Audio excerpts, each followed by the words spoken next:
الشیطان الرجیم بسم اللہ الرحمن الرحیم الحمد للہ الذی دل علی وجوب وجودہ افتقار الممکنات وعلی قدرتہ وعلمہ احکام المصنوعات المتعالی عن مشابہۃ الجسمانیات المنزہ بجلالہ عن مناسبۃ الناقصات نحمدہ حمدا یملأ اقطار الارض والسماوات والصلاة والسلام علی نبیہ صاحب الآیات والبینات سیدنا و مولانا ابی القاسم محمد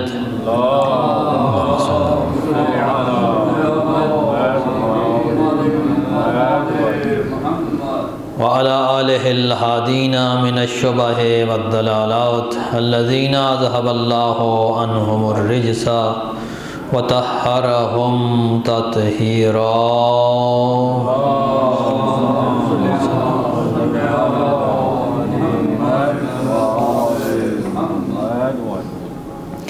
والرحمۃ علی محبیہم وموالیہم واللعنۃ علی اعدائہم من یوم عداوتہم الی یوم الدین ومن یوم الدین الی ابد الآبدین اما بعد فقد قال اللہ تعالی فی کتابہ المجید بسم اللہ الرحمن الرحیم والعصر ان الانسان لفی خسر الا الذین آمنوا وعملوا الصالحات وتواصوا بالحق وتواصوا بالصبر صلوات پڑھ لیجیے۔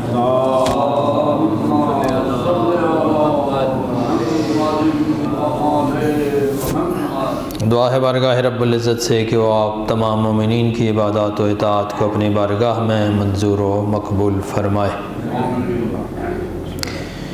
قرآن مجید جو اللہ کی لا ریب اور بے عیب کتاب ہے، ایک ایسی کتاب کہ جس کے کلام کی معجزانہ حیثیت کو دوست و دشمن سب نے تسلیم کیا۔ عرب کے لوگ کہ جنہیں اپنی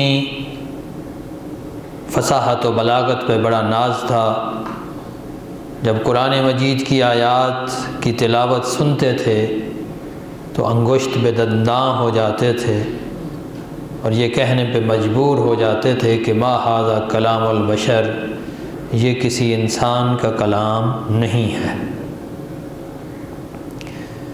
اس کلام کی معجز بیانی اس قدر تھی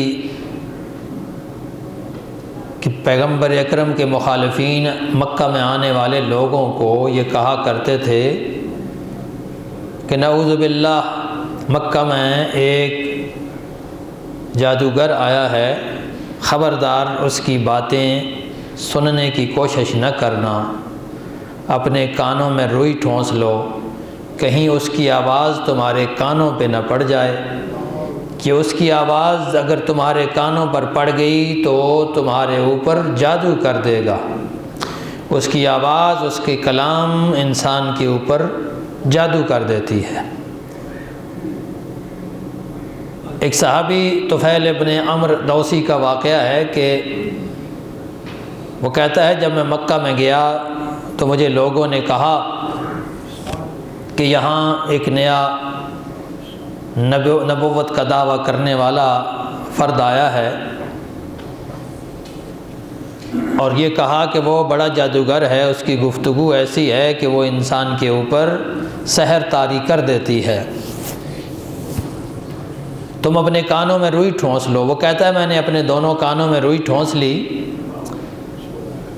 کعبہ میں گیا، طواف کیا، کیونکہ مکہ کے لوگ پہلے جو تھے وہ بھی کعبے کا طواف کیا کرتے تھے، احترام کرتے تھے، حج عمرہ یہ سارے چیزیں پہلے رائج تھیں، صرف یہ کہ وہاں پہ بت نصب تھے تو وہ ساتھ بتوں کا بھی احترام کرتے تھے یا ان کو بھی شریک سمجھتے تھے۔ تو طفیل ابن عمرو دوسی کہتا ہے کہ میں جب طواف کر رہا تھا تو اس دوران میں نے ایک شخص کی آواز سنی جو تلاوت کر رہا تھا۔ کہتا ہے کہ اگرچہ میں نے اپنے کانوں میں روئی ٹھونسی ہوئی تھی لیکن اس کلام کی معجز بیانی اور اس آواز کی دل نشینی اس قدر تھی کہ اس روئی کے باوجود وہ آواز میرے کانوں سے ہوتی ہوئی میرے دماغ تک پہنچی۔ اور اس نے میرے دماغ کے دروازے پہ ایسے دستک دی کہ میرے دل نے کہا کہ اس بندے کی باتیں سننی چاہیے۔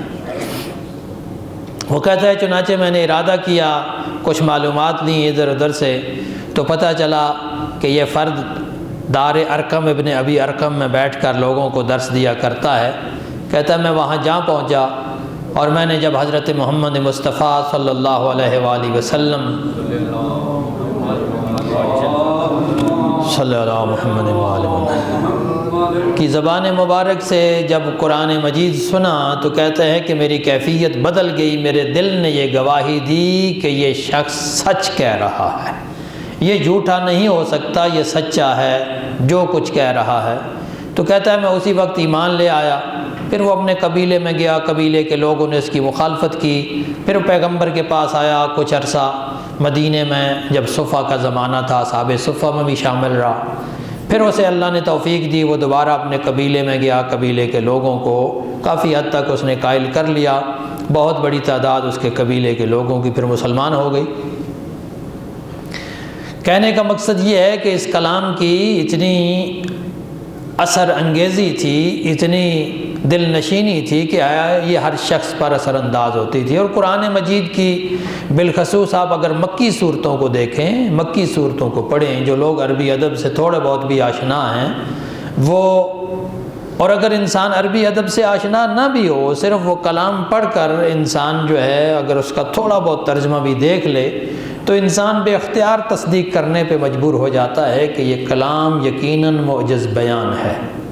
اور ہم دیکھتے ہیں کہ ان مکی صورتوں میں بڑے مختصر جملے ہیں، چھوٹے چھوٹے جملے ہیں اور انتہائی جامع ہیں، صورتیں بھی چھوٹی ہیں اور جملے بھی، آیات بھی چھوٹی چھوٹی ہیں۔ انہی صورتوں میں سے، اسی معجز نما کلام میں سے ایک سورہ عصر ہے جس کا میں نے انتخاب کیا ہے۔ پروردگار عالم ارشاد فرماتا ہے بسم اللہ الرحمن الرحیم والعصر ان الانسان لفی خسر۔ عصر کیا ہے؟ مفسرین نے یہاں بڑی طول و طویل قلم فرسائی کی ہے۔ کسی نے کہا کہ عصر سے مراد زمانہ ہے، کسی نے کہا عصر سے مراد عصر کا وقت ہے، کسی نے کہا کہ عصر سے مراد عصر کی نماز ہے جو درمیان میں پڑتی ہے، 2 نمازیں اس سے پہلے 2 بعد میں ہیں۔ تو کسی نے کہا نہیں، اس سے مراد کیا ہے؟ زمانہ رسالت ہے، عصر رسالت ہے، جیسا کہ علامہ طباطبائی نے بھی لکھا ہے کہ اس عصر سے مراد کیا ہے؟ زمانہ رسالت، کیونکہ وہ زمانہ وہ عہد حق کی باطل پر کامیابی کا زمانہ تھا، اس لیے اس زمانے کی قسم کھائی گئی۔ بعض روایات سے بھی معلوم ہوتا ہے اور کچھ علماء نے اس طرف اشارہ بھی کیا ہے کہ اس عصر سے مراد عصر ظہور ہے، ظہور امام زمانہ کا وقت کہ جب انسان جو ہے حق باطل کے اوپر مکمل طور پر غالب آ جائے گا۔ تو جو بھی لیا جائے، بہرحال اس میں تھوڑا سا ٹچ جو ہے وہ زمانے کا ضرور آ رہا ہے، وقت کا ضرور آ رہا ہے، جو بھی آپ معنی مراد لیں۔ عصر کا ایک اور معنی نچوڑنا بھی ہوتا ہے، عصر یعصر، قرآن میں بھی آیا ہے یعصر خمرہ، نچوڑنا کسی چیز کو۔ العصیر العنبی کہتے ہیں انگور کے جوس کو، انگور سے جو نچوڑا جاتا ہے۔ اب آپ دیکھتے ہیں کہ نچوڑنے کے لیے یا کسی چیز سے جوس نکالنے کے لیے اس چیز کو دبانا پڑتا ہے، زور دینا پڑتا ہے۔ تو بعض علماء نے یہ بھی کہا کہ یہاں پر عصر سے مراد کیا ہے؟ وہ زمانے کے حالات ہیں جو انسان کے اوپر دباؤ ڈالتے ہیں، انسان کے اوپر فشار ڈالتے ہیں، اور اس دباؤ کے نتیجے میں انسان کے حالات بدل جاتے ہیں، اس کی طرز فکر بدل جاتی ہے، اس کا عمل بھی بسا اوقات بدل جاتا ہے۔ وعلیکم السلام۔ تو یہ ساری تفسیریں اس عصر کے ذیل میں کی گئی ہیں۔ میں یہ عرض کرنا چاہوں گا کہ آپ کوئی بھی معنی مراد لیں، اس میں بہرحال زمانے کا، وقت کا تھوڑا تھوڑا عنصر پایا جاتا ہے، وقت کا ٹچ پایا جا رہا ہے۔ والعصر، زمانے کی قسم، چاہے یہ زمانہ رسالت ہو چاہے کوئی اور ہو۔ اب دیکھیے زمانے کی قسم یہاں کیوں کھائی ہے، تھوڑا سوچنے کی بات ہے۔ اب علیکم السلام، اس قرآن مجید کی جو قسمیں ہیں نا وہ بھی اپنی جگہ ایک بڑا بلیغ اور فصیح پیغام رکھتی ہیں، ہر قسم کے اندر ایک خاص پیغام پایا جاتا ہے، اس پہ بھی کبھی گفتگو انشاءاللہ ہوگی۔ ایک نقطہ نظر یہ ہے کہ جو قرآن مجید کی قسم ہوتی ہے اس کے جوابی قسم کو ہمیشہ مد نظر رکھیں، یعنی قسم کے جواب میں جو جملہ آیا ہے نا اس کے ساتھ اس قسم کا بڑا قریبی تعلق ہوتا ہے۔ والعصر ان الانسان لفی خسر، عصر کی قسم کھا کر یہ کہا گیا ہے کہ انسان گھاٹے میں ہے، انسان خسارے میں ہے۔ اب کیسے انسان خسارے میں ہے ذرا سوچئے، انسان اپنی زندگی پر ہی سوچ لے، زمانے کی اور دہر کی اگر بات کر لیں تو انسان اپنی زندگی پر غور کرے، تھوڑا سا انسان پیچھے مڑ کر دیکھے تو انسان سوچتا ہے کہ وقت کتنا جلدی گزر گیا۔ اچھا انسان اپنے بچوں کو ہی دیکھ لے، اگر بچوں کو اپنی طرف، چونکہ انسان کے بچے اس کے سامنے بڑے ہوتے ہیں اتنی توجہ نہیں ہوتی، آپ کا کوئی دوست ہو، کوئی عزیز ہو، کوئی رشتہ دار ہو، اس کے بچوں کو آپ نے بچپن میں دیکھا ہو، پھر کافی عرصے بعد آپ کی ملاقات ہو، بیچ میں 8-10 سال 15 سال گزر جائیں، 20 سال گزر جائیں، اس کے بعد اگر آپ کی اس سے ملاقات اس کے بچوں سے تو دیکھتے ہی آپ کیا کہیں گے؟ یہ کتنا جلدی بڑا ہو گیا۔ یہ پہلا تبصرہ ہوتا ہے بندوں کا، ارے کل دیکھا تھا یہ تو چھوٹا سا بچہ تھا، آج یہ اتنا بڑا ہو گیا۔ حالانکہ وہ بیچ میں جو وقت گزرا ہے انسان نے اس وقت کو کیا کر دیا ہے؟ نظر انداز کر دیا۔ کیوں؟ کہ انسان کا ذہن بسا اوقات وقت سے پیچھے رہ جاتا ہے، وہ جو پہلا تصور تھا انسان کے ذہن کا وہی بیٹھا ہوا ہے جو پہلے اسے دیکھا تھا، اور اب جو ہے اتنا درمیان میں جو زمانہ ہے اس نے دیکھا نہیں، تو یہ وقت کے تیزی سے گزرنے کا اندازہ وہاں پر انسان کو بڑی آسانی سے ہو جاتا ہے۔ تو دیکھیے کہ وقت کتنی تیزی سے گزر جاتا ہے۔ انسان کو زمین پر آئے ہوئے کتنا عرصہ ہو گیا؟ اینتھروپالوجی کے ماہرین کہتے ہیں کہ لاکھوں سال ہو گئے انسان کو زمین پر آئے ہوئے، تو اس کو بھی آپ دیکھیں، لیکن وہ سارے کے سارے کیا ہیں؟ ایک لمحے کی بات ہے۔ قرآن مجید کہتا ہے وما خلقکم ولا بعثکم الا کنفس واحدہ، تم سب کا پیدا کرنا اللہ کے نزدیک کیا ہے؟ ایک نفس واحدہ کی طرح، ایک نفس واحدہ کی طرح سارے انسانوں کی تخلیق ہے اللہ کے لیے۔ تو اسی سے آپ اندازہ لگائیں کہ یہ کتنی جلدی انسان کا وقت گزر جاتا ہے۔ وہ بہادر شاہ ظفر نے کہا تھا کہ عمر دراز مانگ کے لائے تھے 4 دن، 2 آرزو میں کٹ گئے 2 انتظار میں۔ اس کو بڑی بڑھاپے میں جا کے بادشاہت ملی تھی نا، تو بادشاہت ملی تھی، پھر تھوڑے عرصے بعد یہ بادشاہت چھن گئی، انگریزوں نے اسے قید کر لیا۔ تو وہ اشارہ کر رہا ہے کہ 2 دن تو وہ تھے جو بادشاہت کے انتظار میں گزر گئے، اب 2 دن وہ ہیں جو موت کے انتظار میں گزر رہے ہیں۔ 2 آرزو میں کٹ گئے 2 انتظار میں۔ 4 دنوں میں اس نے کیا ہے؟ خلاصہ کیا ہے، لیکن ایک عرب شاعر نے اس کو اور زیادہ مختصر کیا ہے۔ وہ کہتا ہے وَمَا الدَّهْرُ إِلَّا 3 أَيَّامٍ وَمَا هُنَّ إِلَّا الْأَمْسُ وَالْيَوْمُ وَالْغَدُ، کہ زمانہ کیا ہے؟ صرف 3 دن ہے، ایک وہ دن جو گزر گیا، امس گزرنے والا کل، غد آنے والا کل، اور یوم آج وہ دن بھی تو گزر رہا ہے۔ اس نے اس کو 3 دنوں میں بنا دیا، لیکن ایک فارسی شاعر نے ساری زندگی کو 2 دنوں میں خلاصہ کر دیا، ابو طالب کلیم۔ وہ کہتا ہے بدنامی حیات نبود 2 روزی بیش، وان ہم بتو کلیم چے گویم چے سان گزشت، یک روز صرف بستن دل شد بے این و آن، روزی دیگر بے کندن ازین و آن گزشت۔ 2 دن ہی تو ٹوٹل زندگی ہے، وہ بھی کیسے گزری؟ ایک دن ایسے گزرا کہ دل لگانے میں گزر گیا۔ انسان کی یہ فطرت ہے، نیچر ہے نا، گزارتا ہے انسان، دل لگا لیتا ہے، کہیں چیزوں سے دل لگا لیتا ہے، انسانوں سے دل لگا لیتا ہے۔ خدا سے دل لگانے کی بجائے دوسرے انسانوں سے یا چیزوں سے دل لگا لیتا ہے، کوٹھی سے، کاروں سے، زمین سے، جائیداد سے، ملکیت سے، اشیاء سے وابستگی آج کے دور میں انسان کے اندر بہت زیادہ ہوتی چلی جا رہی ہے۔ یہی آرزو ہوتی ہے کہ زیادہ سے زیادہ میرے پاس جائیداد ہو، چیزیں ہوں، سامان ہو، وافر ہو۔ تو وہ کہتا ہے کہ ایک دن تو اسی میں گزر جاتا ہے۔ جب بندے کو پتہ چلتا ہے موت دروازے پہ دستک دے رہی ہے تو پھر انسان ایک ایک کر کے اپنی دل سے چیزوں کی محبت نکالنے کی کوشش کرتا ہے۔ 2 دنوں میں انسان کی زندگی کا خلاصہ کر دیا، لیکن اس سے زیادہ جامع خلاصہ کیا ہے ایک شاعر گزرا ہے، ہندوستان کا مجذوب شاعر تھا سرمد، وعلیکم السلام، اورنگزیب عالمگیر غالباً نے اس کا سر قلم کروایا تھا، اس کے اوپر فتوے لگے تھے بہرحال۔ تو اس نے بڑا جامع خلاصہ کیا۔ وہ کہتا ہے شوری شد واز خواب عدم چشم گشودیم، دیدیم کے باقیس شب فتنہ غنودیم۔ کہتا ہے ایک شور سا اٹھا،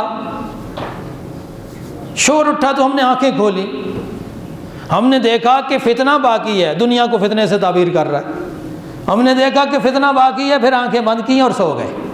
یعنی ایک لمحے کے لیے دنیا میں آئے اور چلے گئے۔ اب اس کو دیکھیے کہ اس کے ساتھ جوڑ کے دیکھیے، یہ ساری تمہید میں نے اس لیے باندھی ہے کہ سمجھ آ جائے کہ عصر کیا ہے، یہ زمانہ کیا ہے۔ اس زمانے کو اگر انسان دیکھ لے کہ زندگی کتنی جلدی گزر جاتی ہے تو انسان کو یہ نقطہ سمجھ آ جائے کہ انسان گھاٹے میں ہے، انسان خسارے میں ہے۔ ان الانسان، اور تاکید دیکھیے، ایک تو قسم ہے، قسم خود تاکید کا کام بھی کرتی ہے، پھر انا کہا گیا ہے کہ انا جو ہے وہ تاکید کا کام کرتا ہے، یعنی کسی چیز کو یقینی بنانے کے لیے، بے شک کے معنی میں جسے ہم اردو کہتے ہیں۔ پھر اس کے اوپر لام بھی آئی ہے، لفی خسر، لام کے بارے میں وہ لگایا، عرب کہتے ہیں کہ یہ بھی تاکید کا کام کرتی ہے۔ تو بڑی تاکید کے بعد کہا گیا کہ ان الانسان لفی خسر، اور یہ انسان کوئی ایک انسان کی بات نہیں ہے، سارے انسان، ان الانسان، تمام بنی نوع انسان، پوری انسانیت کیا ہے؟ خسارے میں ہے، گھاٹے میں ہے۔ الا الذین آمنوا، ہاں مگر کچھ لوگ اس سے مستثنا ہیں، کچھ لوگ اس سے استثناء ہیں۔ سارے انسان گھاٹے میں ہیں، سارے انسان خسارے میں ہیں۔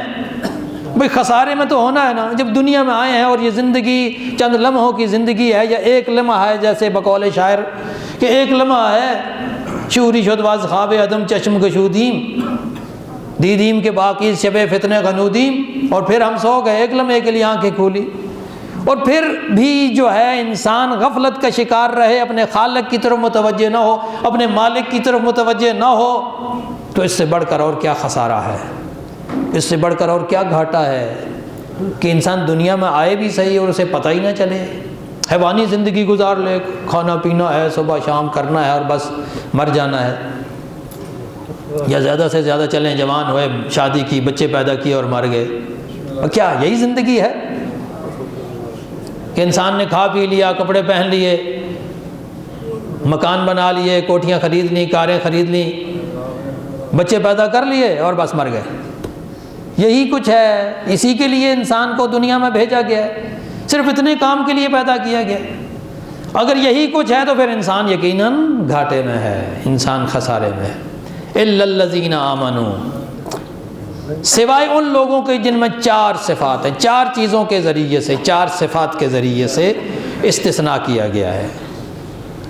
آمنوا وعملوا الصالحات، ایک چیز ایمان، دوسرا عمل صالح، تیسری وتواصوا بالحق، اور چوتھی وتواصوا بالصبر۔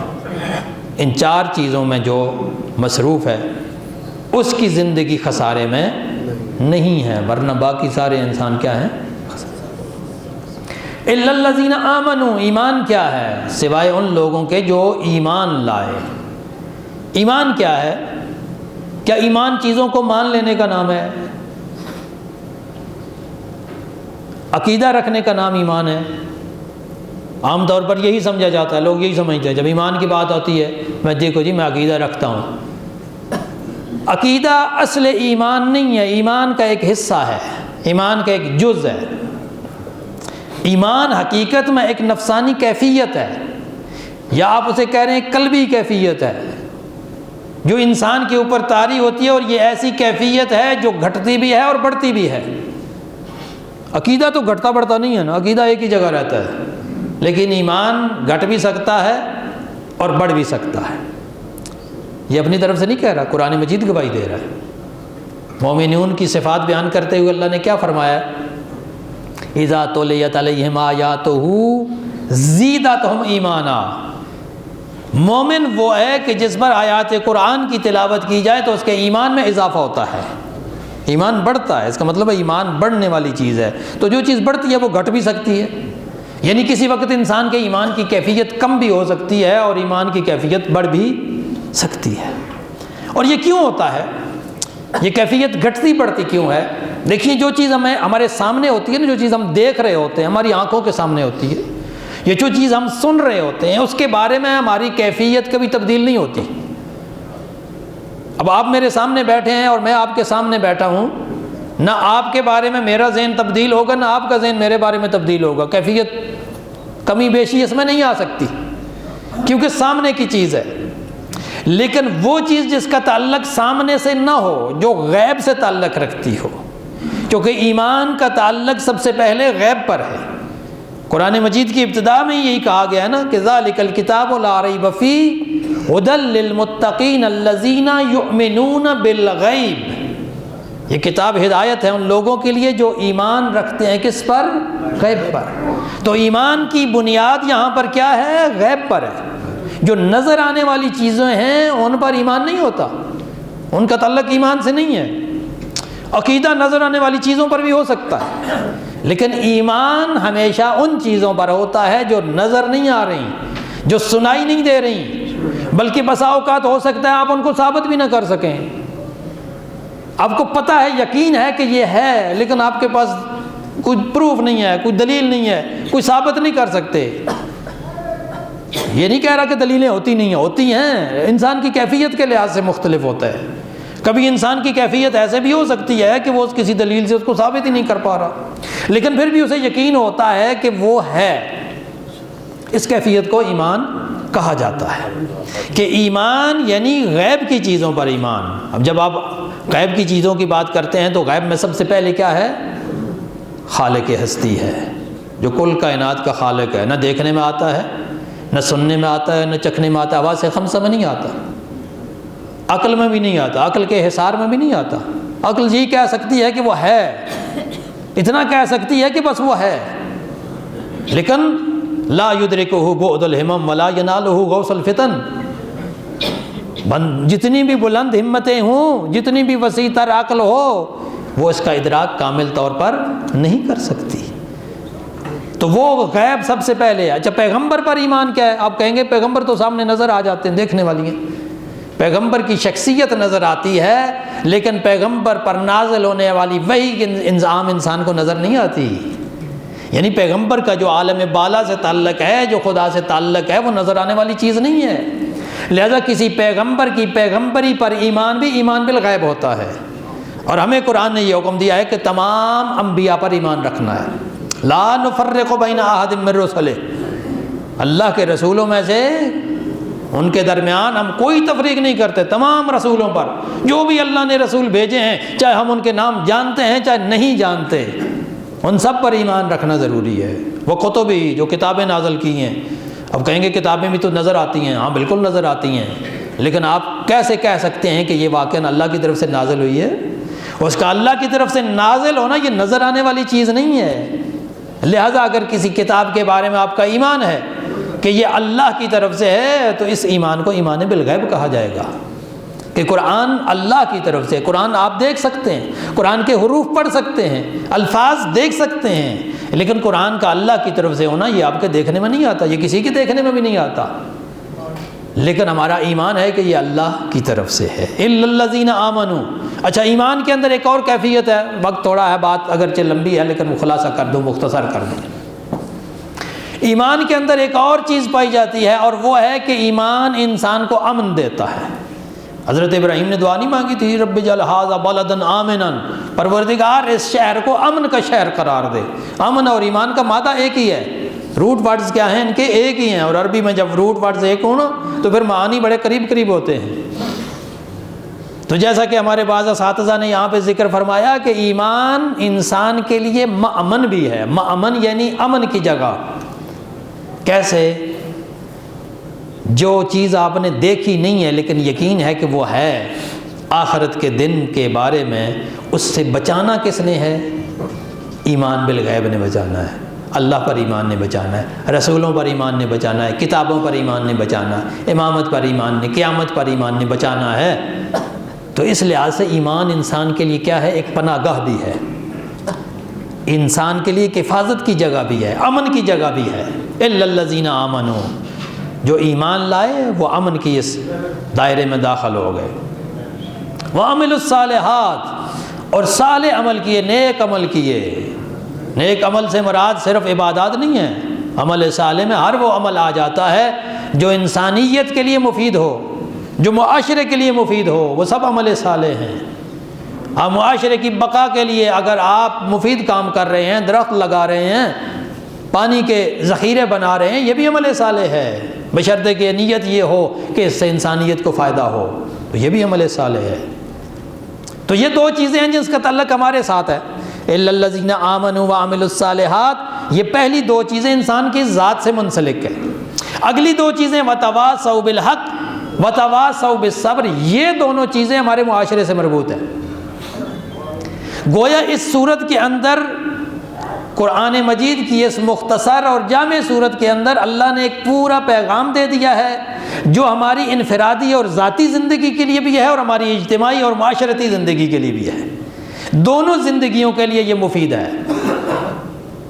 الا الذین آمنوا وعملوا الصالحات وتواصوا بالحق، ایک دوسرے کو حق کی وصیت کرتے ہیں۔ تواصوا باب تفاعل ہے نا، باب تفاعل میں ایک خاصیت ہوتی ہے کہ اس میں دونوں طرف سے کام ہوتا ہے، مشارکت جسے کہتے ہیں، یعنی ایک بندہ نہیں، صرف یہ نہیں ہے جو میں یہاں پہ بیٹھا ہوں صرف میری ذمہ داری نہیں ہے کہ سچ کہوں، ہر بندے کی ذمہ داری ہے کہ وہ دوسرے کو حق بتائے اور سچ بتائے۔ وتواصوا بالحق، السلام علیکم السلام، وتواصوا بالحق، جو بھی سچ ہے، اگر معاشرہ واقعاً سچ پر عمل کرنے لگ جائے تو پھر معاشرہ آئیڈیل معاشرہ نہیں بن جائے گا۔ اگر ہر بندہ دوسرے کو حق بتانے لگ جائے تو پھر انسان کو واقعاً یہ خیال ہوگا کہ میں غلطی نہ کروں، میں حق کے خلاف نہ جاؤں، میں سچ کے خلاف نہ جاؤں۔ اور جیسا کہ روایات سے بھی پتہ چلتا ہے اور حدیث سے رسول بھی ہے، علی مع الحق والحق مع علی، علی حق کے ساتھ ہے اور حق علی کے ساتھ ہے۔ تو وتواصوا بالحق میں ولایت علی بھی آ جائے گی کہ نہیں آئے گی؟ ہاں، ولایت علی کا وصیت کرنا ایک دوسرے کو، صرف ولایت علی نہیں، تمام ائمہ کی بات ہو رہی ہے، تمام حق کی بات ہو رہی ہے، چاہے وہ قیامت ہو، چاہے وہ روزے قیامت کی بات ہے، چاہے وہ رجت کی بات ہے، چاہے وہ نبوت کی بات ہے، حق کی بات، چاہے وہ دنیاوی حقوق ہوں، حق کی بات ایک دوسرے کو بتاتے ہیں۔ وتواصوا بالصبر، اور ایک دوسرے کو صبر کی نصیحت کرتے ہیں۔ صبر کیا ہے؟ صبر کے مختلف مدارج بیان کیے گئے ہیں، تین اہم مدارج ہیں صبر کے، یا مراتب کہہ لیں۔ صبر عند المعصیت، صبر عند الاطاعت، صبر عند المصیبت۔ ایک ہے اطاعت کے ٹائم صبر کرنا، اللہ نے جو حکم دیا ہے اس حکم پہ صبر کیسے ہے؟ مشکل ہے نا، صبح سویرے سویرے اٹھنا نماز پڑھنے کے لیے، سردیوں میں وضو کرنا مشکل کام ہے نا، روزے رکھنا گرمیوں میں طویل روزے رکھنا، طویل دنوں کے مشکل کام ہے۔ یہ اس کی اطاعت پر صبر ہے کہ اس مشکل کے باوجود انسان پروردگار کی اطاعت کرے، یہ ہے صبر علی الاطاعہ، یہ صبر عند الاطاعہ۔ اور کیا ہے صبر عند المعصیہ؟ گناہ کی طرف انسان کی رغبت بڑی زیادہ ہوتی ہے، گناہ کی طلب بڑی زیادہ پائی جاتی ہے، اس وقت اس گناہ سے بچنا صرف اس لیے کہ چونکہ اللہ نے اس سے منع کیا ہے، اللہ کے حکم کی اطاعت کے لیے اس سے بچنا صبر عند المعصیت ہے۔ اور کیا ہے صبر عند المصیبت؟ کوئی تکلیف آئے، کوئی مصیبت آئے، کوئی پریشانی آئے، دنیاوی پریشانی ہو، دینی حوالے سے ہو، کسی حوالے سے ہو، اس وقت صبر کرنا، یہ تیسرا درجہ ہے۔ اور یہاں علامت بتائی گئی ہے ان لوگوں کی جو کامیاب ہیں، جو خسارے میں نہیں ہیں، ان کی علامتیں چار بتائی گئی ہیں۔ ساری دنیا خسارے میں ہے، سارے انسان گھاٹے میں ہیں، صرف وہ لوگ گھاٹے میں نہیں ہیں جن میں چار نشانیاں پائی جاتی ہیں۔ پہلی الا الذین آمنوا، ان کے اندر ایمان ہو۔ دوسری وعملوا الصالحات، عمل صالح انجام دیں۔ تیسری وتواصوا بالحق، ایک دوسرے کو حق کی نصیحت کریں۔ اور چوتھی وتواصوا بالصبر، صبر کی ایک دوسرے کو صرف صبر کریں نہیں بلکہ ایک دوسرے کو صبر کی تلقین بھی کریں۔ اور اگر ہم یہ ان چار چیزوں پر عمل کر لیں تو اس سے ہماری ذاتی اور انفرادی زندگی بھی نمونہ عمل بن جائے گی، اور خاص طور پہ آخری دو چیزیں ایسی ہیں کہ جن پر عمل کرنے کا نتیجہ یہ ہوگا کہ ہماری معاشرتی، ہماری سماجی زندگی بھی ایک آئیڈیل زندگی بن سکتی ہے، ایک آئیڈیل معاشرہ تشکیل پا سکتا ہے۔ پروردگار عالم سے دعا ہے پروردگار عالم ہمیں قرآن مجید کے مفاہیم کو سمجھنے اور اس پر عمل کرنے کی توفیق عطا فرمائے۔ والسلام علیکم۔